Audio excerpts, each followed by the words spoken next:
Good morning everyone. Today we will discuss about agricultural development in the chapter Indian Economy between 1950 to 1990.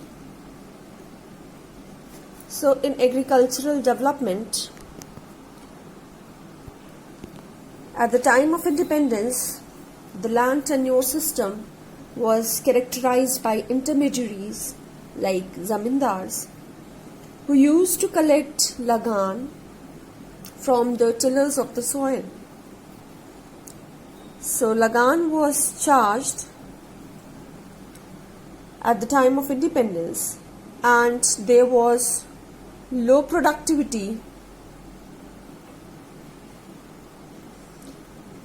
which made India to import food crops from America, and the agriculture sector accounted for the largest share of workforce for about 70 to 75%.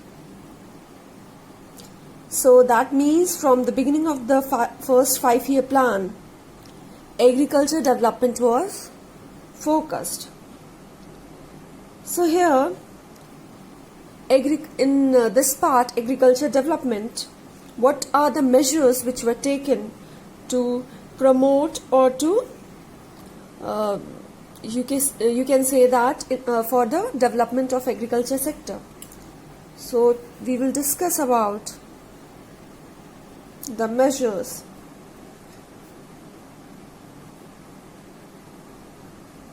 to promote growth in agriculture sector.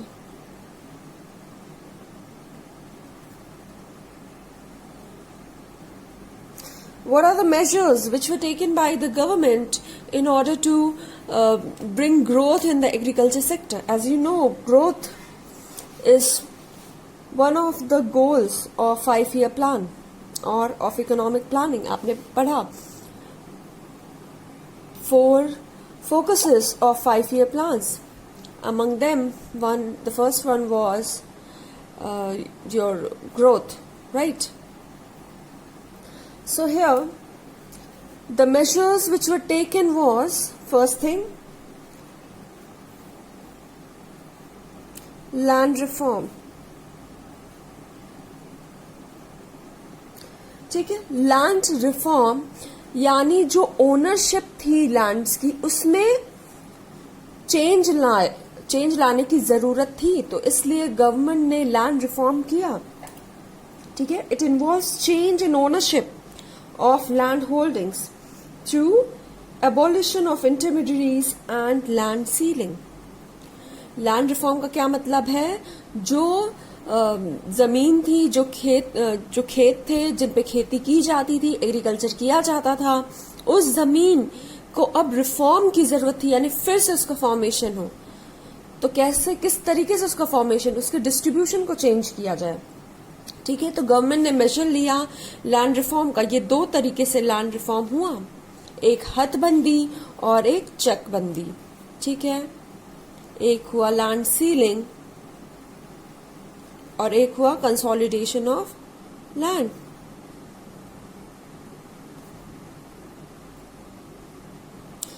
तो basically land ceiling का जो मतलब होता है वो ये है कि जिसके पास एक तय सीमा डिसाइड की गई, जिसके पास उस सीमा से ज्यादा होगा, ज्यादा जमीन होगी, तो उस जमीन को क्या किया जाएगा, उस फार्मर से ले लिया जाएगा.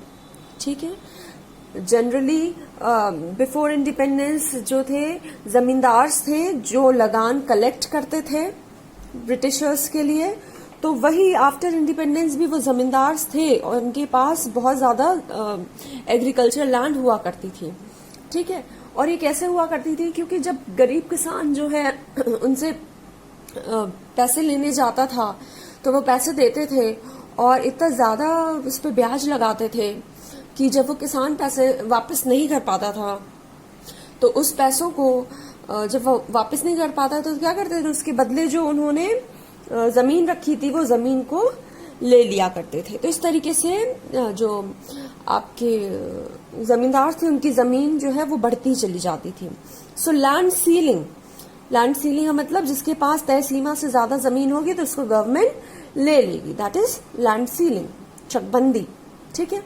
दूसरा हदबंदी, जिसके जहां पे अगर बिखरे हुए जमीन है, जमीन के टुकड़े मान लीजिए अगर गोरखपुर में मोहद्दीपुर में जमीन है आपकी थोड़ी सी, फिर आपका थोड़ा सा गीडा में जमीन है, फिर आपकी बस्ती में जमीन है थोड़ी सी, एग्रीकल्चर लैंड की बात कर रही हूँ।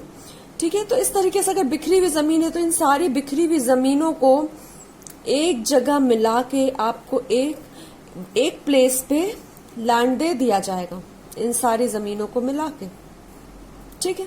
तो इससे क्या होगा, जब छोटे छोटे पार्ट्स में एग्रीकल्चर लैंड डिस्ट्रीब्यूटेड होती है तो उसमें वेस्टेज बहुत होता है, आपको मेड़ बनानी होती है, बॉर्डर बनाना होता है, फिर आप हर जगह उतना अटेंशन नहीं दे पाते, तो इसलिए एक जगह एग्रीकल्चर लैंड दे देना। तो इससे क्या होगा, इससे जो फार्मर है वो फोकस कर पाएगा और प्रोडक्टिविटी बढ़ेगी। ठीक है। सो लैंड सीलिंग जो था, अब हम लैंड सीलिंग, ये तो मीनिंग हो गई लैंड सीलिंग और कंसोलिडेशन ऑफ लैंड की। ठीक है। तो लैंड सीलिंग जो बेसिकली की गई थी, तो इससे क्या होता है, तय सीमा से ज्यादा जिसके पास भी जमीन होगी उस जमीन को गवर्नमेंट ले लेती और फिर उसको क्या करती, उन गरीब किसानों को दे दिया जाता जिनके पास खेत नहीं हुआ करते थे, एग्रीकल्चर लैंड नहीं हुआ करता था। ठीक है। So what is land reform? Land reform means change in the ownership of land holdings, यानी ओनरशिप में बदलाव करना, चेंज करना। जिसके पास जरूरत से ज्यादा जमीन है उनसे जमीन ले लेना, गवर्नमेंट ले लेती थी और फिर गरीब किसानों को दिया जाता था। So land reform major has been introduced by various underdeveloped and developing countries for attaining a rational land distribution pattern and viable farming structure. तो basically what was the purpose behind land reform? तो इससे क्या होगा, एक equal distribution होगा। ठीक है ना, जैसे सबके पास फिर जमीन होगी, सारे जो लोग हैं वो प्रोडक्शन में इन्वॉल्व होंगे। ठीक। तो एक रैशनल डिस्ट्रीब्यूशन होगा। Okay. As well as it will improve the farming structure. Okay. Now, next one was abolition of intermediaries. One thing I have told you that there were the measures which were taken. The first one was land reform, and second one is green revolution. Two measures were taken: land reform and green revolution. ठीक है। तो हम land reform की बात कर रहे हैं जिसमें ओनरशिप को चेंज किया जाता है। ठीक है। और ये दो तरीके से किया गया, लैंड सीलिंग और कंसोलिडेशन ऑफ लैंड।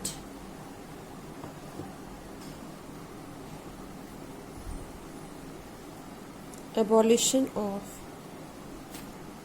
इंटरमीडिएरीज।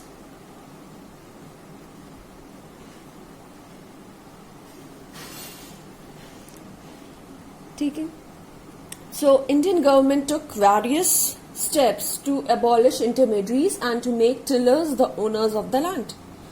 जो इंटरमीडिएरीज थे, यहाँ पे हम इंटरमीडिएरीज में किसको ले रहे हैं, जमींदार्स को ले रहे हैं, और टिलर्स जो होते हैं जो एक्चुअल में खेतों में काम करते हैं। ठीक। जो फसल को उगाते हैं, जो क्रॉप्स को कल्टीवेट करते हैं, उन्हें टिलर्स कहा गया है। ठीक है। तो गवर्नमेंट ने क्या स्टेप लिया कि एबॉलिश किया, हटाया इंटरमीडिएरीज को, और जो टिलर्स थे उनको ओनर्स ऑफ द लैंड बनाया। तो बात समझ में आ रही, जिस जमींदार के पास जरूरत से ज्यादा जमीनें थी, तय सीमा से ज्यादा, तो उनसे जो वो जमीनें लेके उन टिलर्स को दिया गया जो कि खेतों में एक्चुअल में काम करते थे। ठीक है। तो इसके पीछे पर्पस क्या था? इसके पीछे पर्पस ये था कि इस तरीके से क्या होगा, प्रोडक्शन इंक्रीज होगा। ठीक। जब उनको ओनर्स बना दिया जाएगा लैंड का, तो इस तरीके से वो ज्यादा गुड्स को प्रोड्यूस कर सकते हैं, क्रॉप्स को प्रोड्यूस कर पाएंगे। ठीक।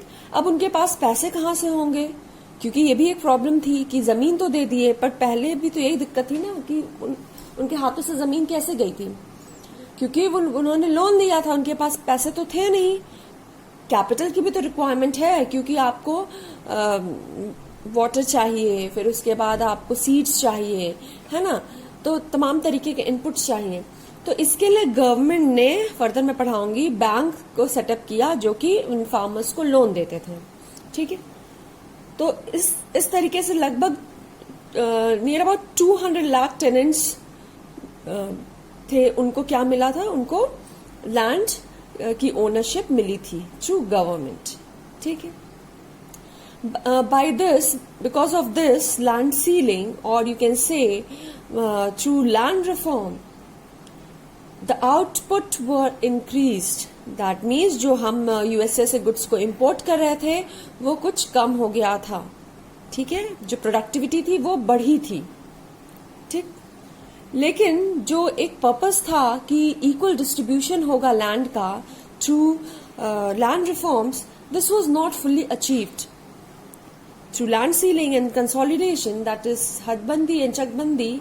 अभी पूरी तरीके से जो इक्विटी का ऑब्जेक्टिव था, इक्विटी मैंने आपको पढ़ाया ना, ठीक है, 4 गोल्स में, 4 goals of economic planning, 5 year plan, तो उसमें इक्विटी जो ऑब्जेक्टिव था वो अभी पूरी तरीके से अचीव नहीं हो पाया।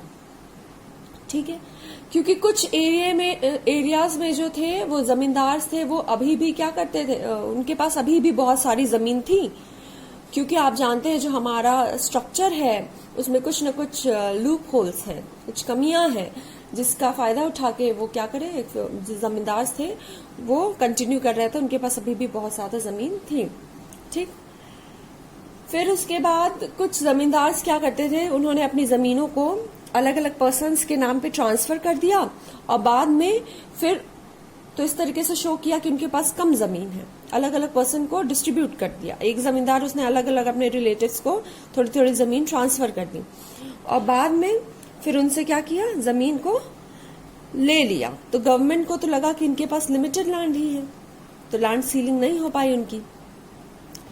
Now when we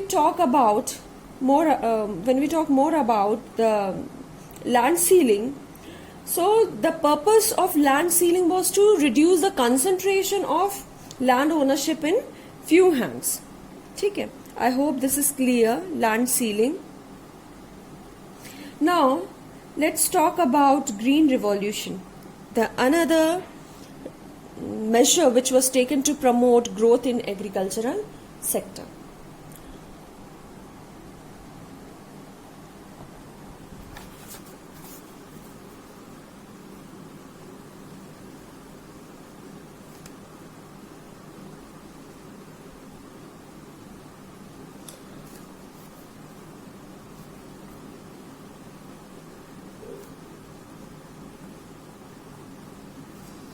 MS Swaminathan, ये जो पर्सन थे, इन्हें कहा गया है फादर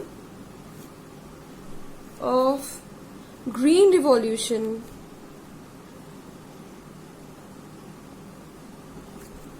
इन इंडिया। ठीक है, MS स्वामीनाथन जो है, इन्हें क्या कहा गया है, father of green revolution in India. इन्हें क्यों कहा गया है, because he was the one who contributed to the introduction and development of high yielding varieties of wheat in India. HYV seeds आप जानते हैं, high yielding variety of seeds in India. ठीक है, varieties of wheat in India. लेकिन जो आपके doctor Norman Borlaug हैं, इन्हें नोबेल पीस प्राइज से अवार्ड किया गया था। नोबेल पीस प्राइज 1970 में इनको दिया गया था। ठीक, जस्ट बिकॉज कि इन्होंने पूरे वर्ल्ड में इंट्रोड्यूस किया था about green revolution, or you may say how to increase the production or productivity of food supply. ठीक है, so नॉर्मन बोरलॉग जो थे वो एक्चुअल में अमेरिकन एग्रीकल्चरल साइंटिस्ट थे, और इन्हें scientist as well as agronomist थे, जिन्हें नोबेल पीस प्राइज मिला 1970 में। और क्यों मिला? क्योंकि इन्होंने वर्ल्ड फूड सप्लाई, और यू मे से he was the one who feeded the hungry world. For his contribution in green revolution in India, he was awarded with Padma Vibhushan as well। ठीक है, तो पूरे वर्ल्ड में जो, अगर हम ग्रीन रिवॉल्यूशन की बात करें तो किसने इंट्रोड्यूस किया था? नॉर्मन बोरलॉग ने। लेकिन इंडिया में MS स्वामीनाथन को हम father of green revolution in India कहते हैं, क्योंकि इन्होंने ही इंट्रोड्यूस किया था HYV seeds of wheat in India. ठीक, अब हम पढ़ेंगे ग्रीन रिवॉल्यूशन के बारे में। सो बेसिकली जो ग्रीन रिवॉल्यूशन है वो क्या है? It's a technology, you may say. ठीक है, technology of what? Of how to increase the production of food grains through high yielding variety seeds. ठीक है, ग्रीन रिवॉल्यूशन क्या है? Green revolution basically production increase करने से है, फूड ग्रेन्स के प्रोडक्शन को इंक्रीज करने से है। किसके इस्तेमाल से? HYV सीड से। ठीक है, और ये एग्रीकल्चर फील्ड का एडवांसमेंट करता है green revolution. So you know in the previous chapter that about 75% of the people were involved in agriculture. ठीक है, 75% से ज्यादा लोग जो थे वो एग्रीकल्चर पे डिपेंडेंट थे। ठीक, और दूसरी बात, इरिगेशन फैसिलिटी के लिए लोग मॉनसून पे डिपेंडेंट थे। ठीक है, तो इस तरीके से फार्मर्स को बहुत सारी दिक्कतों का सामना करना पड़ता था, और प्रोडक्शन जो है वो बहुत कम होता था, क्योंकि किसी साल बारिश होती, कभी नहीं होती। ठीक है, सो इस वजह से क्या होता था, जो आउटडेटेड टेक्नोलॉजी है और जो required infrastructure, that means required inputs थी, उनके एब्सेंस में क्या होता था? Productivity was quite low. So the agricultural scientist like MS Swaminathan, what they did, they introduced green revolution in India. ठीक है, they removed the stagnation in agriculture through green revolution। तो जो आपका green high yielding variety programme है वो basically जो green revolution है वो HYV सीड्स पे है, irrigation facilities, adequate irrigation facilities पे है, और साथ ही साथ proper application of fertilisers, pesticides और इंसेक्टिसाइड्स पे है। So in this way a new technology was gradually adopted by Indian agriculture. Okay, this strategy was known as green revolution. ठीक है, now let's talk about HYV seeds, that is high yielding variety seeds.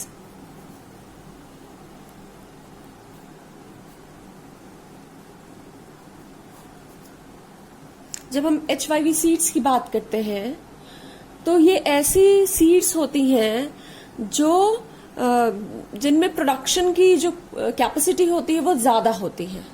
ठीक है, these seeds can be used in those places where there is adequate facility for drainage and water supply,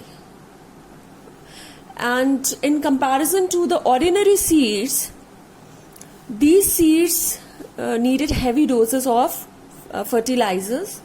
That means बाकी seeds के comparison में इस seed को ज्यादा fertilisers की requirement होती थी, जैसे 4 to 10 times more fertilizers, और इससे बहुत ज्यादा प्रोडक्शन होता था।